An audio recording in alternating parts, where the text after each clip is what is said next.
To local news, and this is what the rail station at the Pearl Highlands stop could look like. It'll feature a 1,600 stall park and ride facility. The city wants to know what area residents think about these plans, so they're holding a workshop Thursday night at Highlands Intermediate School at 6:30 p.m. Thanks a lot, Dan. And joining us now to talk about what the city hopes to accomplish with these workshops is City Managing Director Kirk Caldwell. Good morning, Mr. Caldwell. Thanks so much for joining us. And before we get into the Pearl Highlands station, I just wanted to ask you some general questions about the city's rail transit. What's the latest on the environmental impact statement and its delay? You know, we have a lot of good news. You talked about bad news this morning. The good news is we're moving again on rail. We were a little stalled out at the airport. The Federal Aviation Administration had raised some issues about being in this runway protection zone. The good news is they've now agreed to a small alteration and mitigation of that route, about 1,000 feet Mauka. And for that reason, we now can start the process again. They've weighed in on our final EIS. We're going to be able to start moving with that, and we're hopeful that we're going to be able to deliver the EIS to the governor soon.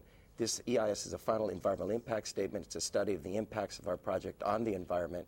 And we're hoping that once it's delivered to the governor, we can start this project. And this is about creating jobs, first and foremost. And two, it's changing how we travel in our city, not only now, but decades from now. When do you expect groundbreaking, and how much will the cost of the project go up because of this movement next to the airport? You know, there's going to be some impact on cost, and we're crunching those numbers now. And the good news is it's going to be in the final EIS. So everyone will be able to see those costs and what they are. And we're hopeful we can break ground. Do you have a groundbreaking date yet? No, we don't have a date. We're working as hard as we can to have it happen as soon as possible, because really, again, it is about getting people back to work. Let's talk about the Pearl Highlands station. Yes. It's near the Pearl Highlands Shopping Center. And earlier you said that this is the largest station for the rail transit system? It's the largest one by far. It's a regional station. We're going to have a parking structure, 1,600 stalls, off-ramps from H2 coming into the project. We're going to have a bus stop area, big bus area.